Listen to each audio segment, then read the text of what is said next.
that day, I live in a dream.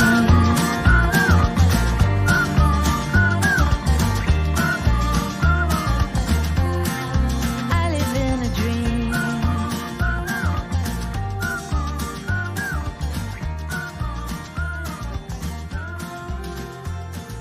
Baby, Welcome to Only Trying to Help, the podcast where we try to help you be helpful to other people.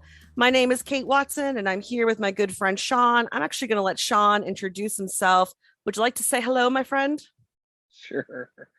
So I'm Sean. I live with autism spectrum disorder, and I'm also a mental health therapist and a bunch of other things. But really, that's what you need to know about me. Thanks, Sean. And you mentioned that you live your life with autism spectrum disorder, and it's just one of the reasons I wanted you to come on the podcast. I mean, there's so many things about you and you have a lot to offer, but I thought, Aww. I thought the audience would probably benefit from hearing, a little bit about what even is autism spectrum disorder. Like what does your average person need to know about this? And if you got a big heart and you really want to care for folks who are living with ASD like you do, how can we do that? So let's start with, what should people know about autism spectrum disorder? So I think it was Margaret Mead had this statement. She used to say, "You're unique, just like everybody else." And I mean, I think that's autism in a nutshell, right? Like this idea that people with autism are different, just like everybody else is different. And I think, right, like that may be an unpopular posture in that I think a lot of the neurodiversity movement has really moved towards you have to be okay with whatever my history or my sort of my ideas are. And I just don't know that that's realistic, right? Like I think, right, like conflict is a healthy thing. Like difference is part of what makes America great, right? Like, and so when I think about autism and how to help people with autism, I think about, well, how do I really work with a person so that who's different than me? Really, I think it just comes back to that. I know that seems like an oversimplification, but I really think it's that easy and that hard. Yeah, that easy and that hard. I like the way you described that. And honestly, I think we could benefit from some things being simplified a little bit. I worry that we overcomplicate quite a bit. And keeping in mind, Sean, that the people listening are people who tune in because they're the kind of folks who care about people and they want to do the right thing. And often they're the same people who occasionally, put their foot in their mouths or say the quote wrong thing or end up ruffling some feathers. I'm wondering, like, what are a couple things that people could know if they want to be a supportive friend or family member to someone who's on the autism spectrum? I think if when it comes to their own stuff, right, like this idea of accurate empathy, right, like and not necessarily getting it right, but when I say accurate empathy, I think getting it right is important, and contacting, right, like the things that a person with autism presents is important. But I think there's this equal parts, right, and it's very MI to like, and Brene Brown to be like, to actually tune into what you're not doing right, right? And I think that's a really hard posture to take, right? Like it's essentially saying, did I get this right? Right? Like sort of asking the person with autism, hey, am I landing right? Mm-hmm.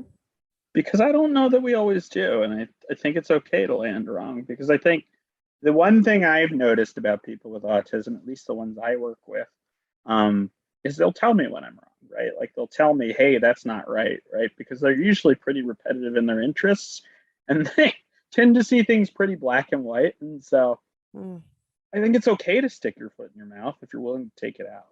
But I think you have to be acknowledging in whatever work you're doing, whether that's a friendship, whether that's a parental relationship, whether that's victim advocacy work or something else, right? I think you have to be able to acknowledge that you stuck your foot in your mouth. I think that's because it's like a power thing, right? Like our power, it's asymmetric, right? Like when we're a professional or a caregiver or a case manager, right? Like we have more power than the client, right? And so to like stick your foot in your mouth and be like, hey, did I get that right? Really levels the playing field. It makes it more symmetrical, which I think is a really uncomfortable posture for people who are in our field, right?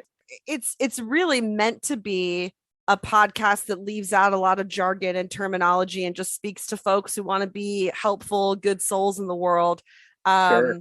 And, you know, I think sometimes our really big hearts get in the way because we care so much Mm, about, like, I've got to do the right thing, I've got to act the right way. And when we yeah. care so much, we miss some obvious moments to just sort of be with people and connect with them. Well, I think you just hit it right there, right? Like this notion that we just have to be, right? Mhm. Like this notion that, right, like as Thich Nhat Hanh would say it, peace is just a breath away. And I'm paraphrasing him, right? But this idea that, right, like we can just be with people with autism, because I think, right, like autism is one of those disorders where it's super pathologized, right? Mhm. Like I think even in like hidden in the question, right? Like, what do I do with autism? Like for me, all this stuff comes up around, right? Like, are you asking me what intervention is best? Are you asking me what phrasing is best, right? Like all these like all this buildup, but really it's just like you said, it's about being with people, Yeah. right? And acknowledging in a symmetrical way, right? Like that I don't know more than you, and I may have stuck my foot in my mouth and I Mhm. need to undo that. Whether that's a parent child relationship, right? Or whatever it be. You know, Sean, I've known you to be um really open about, like, it's in your biography that you live with autism. You know, you, when I asked you to Yeah. introduce yourself on the podcast, it was like the first thing you said. um and I wonder, do you ever feel like people hear that about you and then like change the way they act toward you? Oh, absolutely. So in what way? So like the easiest example I can give, right? Like so I went through a divorce maybe 5 years ago. One of the things that showed up in court, right? So at the time, I was a bachelor's level social worker. I was employed in the agency, right? And one of the caveats their lawyer threw out was that I have autism. And so the judge went, can people with autism parent? Right? Like, and this may seem like stick in the mud kind of thing, but it's not, right? Like I actually had to like be assessed by a psychologist, right? Like we had to do a parental fitness examination because the court didn't know if developmental delays precluded people from parenting. But right, like the mere fact that the court had to ask, Mhm. right, like can parents with autism parent, right, like just tells you how deeply prejudiced our society is about people with autism. Yeah. Yeah. I wonder if there are times where someone finds out you have autism and they're trying so hard to be like accommodating that they almost do too much. I mean, like I think I'm pretty like good at camouflaging, Mm, right? Like I don't know that most people know I have autism because I didn't find out till I was 18, right? I was headed to college. I wanted to prove everyone wrong, right? And so that's what I did. And so I think, right, like it's more subtle and like I think, right, like I have to tell people like, hey, I have autism because I don't know. Have you ever caught on to the fact that I have autism without me telling you? no, not without you telling me. No. Mm-mm. Okay, so I mean, right, like before we got on the show, we talked about a training you were doing, and I got really stuck on outcomes, and it was interesting because, right, like that very much is one of my symptoms of autism, right? But it also, right, like I don't know that if I hadn't told you this or pointed it out, you would have ever connected those dots. Would you have? Nope. No, So I what would I'm not. saying is right, like some people present as, hey, autism is part of my identity, right? Like it's and so it colors your lens of them when you hear that. I often wonder, like, does it cover people's lens of me when I go dating? right? Like I say I have autism and they're like, do you? I'm like, yes, yes, I do. Like it's a diagnosed thing. I Yeah. don't know. Well, and the reason I asked the question is I can imagine some well-meaning soul who thinks they're doing the right thing, like saying, Mm, "Oh, I'm about to go on a date with this guy who told me he has autism. Let me Google what I need to know."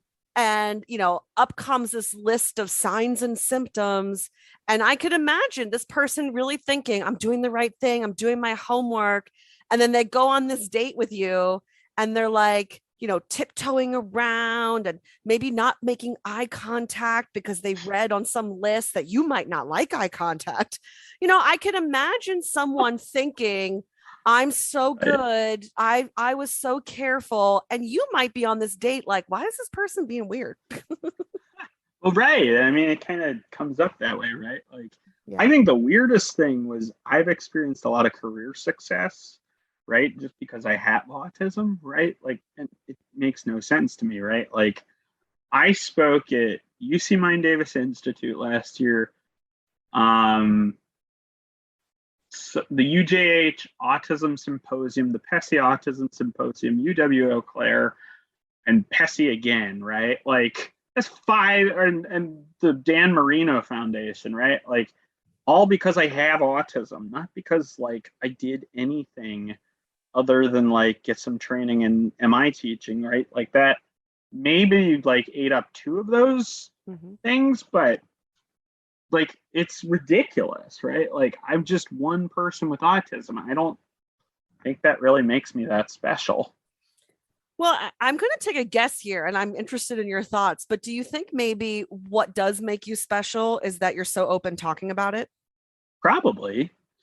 I mean, there was a whole article on Indifferent Brains, which is they're a nonprofit, which I write for, but um, they just had an article on self-disclosure, right? And I'm curious why you ask, though. Guess I was thinking it's a shame when people feel they need to hide these things. And you might be a good example of like the good things that come when you're willing to kind of, stand up and be proud and say this is who I am. Oh, and I think there's some real value in doing that if you like have a plan for it, right? Like, I think to say I'm this way and this is the adversity I've accomplished and overcome and what I've gone through, right? Like, is a very different statement than saying I have autism, right? Because one really has context and the other doesn't, right? Like, that's why, like, when I say I have autism, usually it's after I've talked to somebody. So, like, if I'm on a date, right? Like I might throw in there like, "Hey, did you notice I have autism?" Or like, "Hey, I have autism," right? But it's usually in the context of some other stuff. Like, and when I say other stuff, I mean experience, right? Like we've usually been texting for days, right? Like we've usually established some trust. It's not like I'm just going out being like, "Yeah, I have autism." And I mean, granted, right? Like you Google my name and it's pretty dead clear, but I've also done that very intentionally because I've linked it to what I do in behavioral health. Because for me, a really important piece of the autism experience, right, is that people with autism don't have access to mental health in equitable portions to what a normal person does. Because a lot of times, right, like clinicians will actually shy away, mental health clinicians will shy away from working with people with autism. So, right, like part of like this self disclosure is very intentional because it's trying to spark a change in the field of mental health, Yeah. right? Which is, I want mental health clinicians to work with people with autism, right? Like it may sound stupid simple, but you'd be amazed at how much I cut my teeth on that. I mean, it sounds simple, but I wouldn't call it stupid simple. And I think that's what I was trying to give you credit for, which is, when Sure. people, let me back up. Here's what I want to give you credit for. Given that story that you told about the court and what they put you through, I feel like you have very good reason to want to hide that you have autism because you may be mistreated again and again and again. And what I'm trying to give you credit for is that you said, well, that horrible thing happened to me and more horrible things could happen to me, but it's still worth it to me to come out and be open and tell people who I am because more good can come of it if I show the world what someone with autism can do.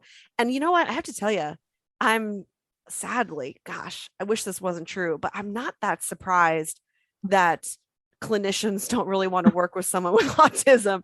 I wish that shocked me. I wish I was over here with like my jaw dropped. But my first thought was, oh, of course, because they think you need some specialist. Right. Some specialist that doesn't exist, even though they're the specialist who knows the DSM-5, which also happens to include autism, might I just add. What the heck will they say? They'll say things like, well, I don't know that it's ethical or it's outside of my scope, right, to like work with somebody with autism and panic. Or it's outside of my scope to work with somebody who's autistic and suicidal. I've got to stay within my scope, which, right, like, scope has become this like, and it's like, get more training if you don't, right? Like there are 3 programs I can name that teach this stuff, right? Like, not to mention the millions of other ones that are just generalist education, not for mental health clinicians. Yeah. So it makes me batshit crazy. People are like, I'm outside of my scope. I'm like, well, get out of mental health. And maybe that's a little black and white, but I can't stand it. Well, and it certainly assumes that someone who's on the spectrum cannot benefit from a lot of the things that folks who are not on the spectrum benefit from in therapy. And so, again, I'm trying to give you credit for you're kind of out there waving that flag, whether you want to be or not.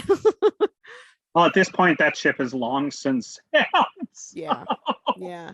We're stuck with it. Well, I think what the takeaway here is from many things that what we said is that if you know someone who's on the spectrum, probably we don't need to like raise a bunch of alarms and and treat someone totally differently. That said, autism is a spectrum, and so it's also hard to describe a person who has autism as any one thing.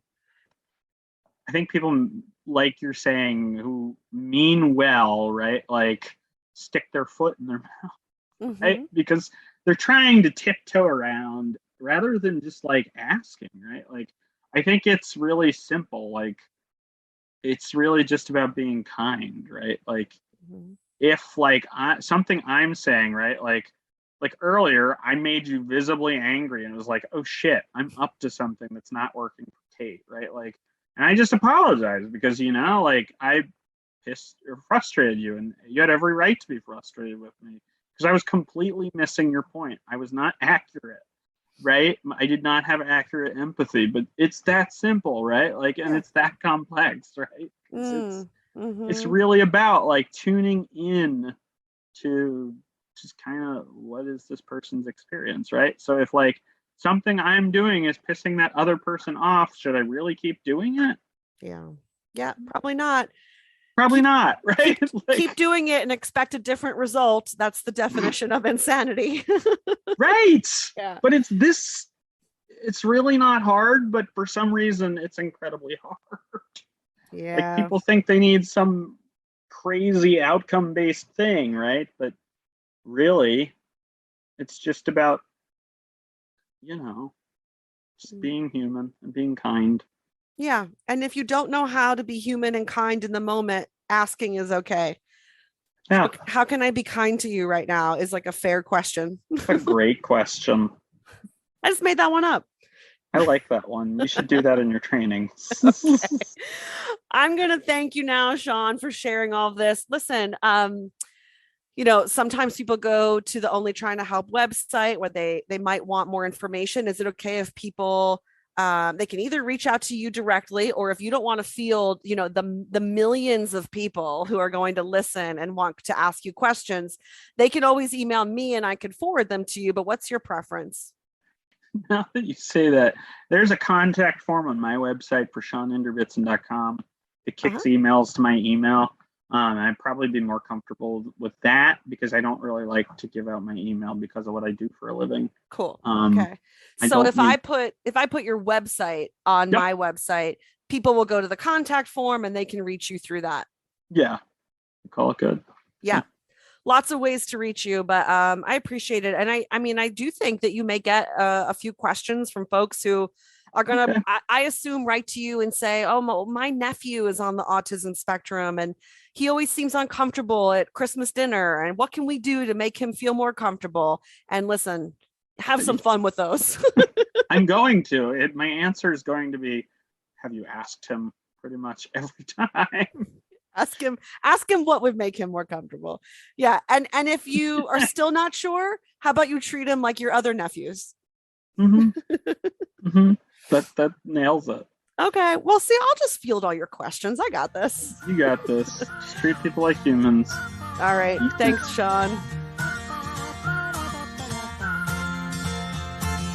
Take me in your arms. I don't want to miss a day without you. Let's stay young forever. There is nothing we can't do. And nothing can break us apart when we're together. Facing the sky, we know that we can fly on the wings of love. And we can climb on every mountain top. I never knew it's gonna feel till I met you. Since that day I live in a dream.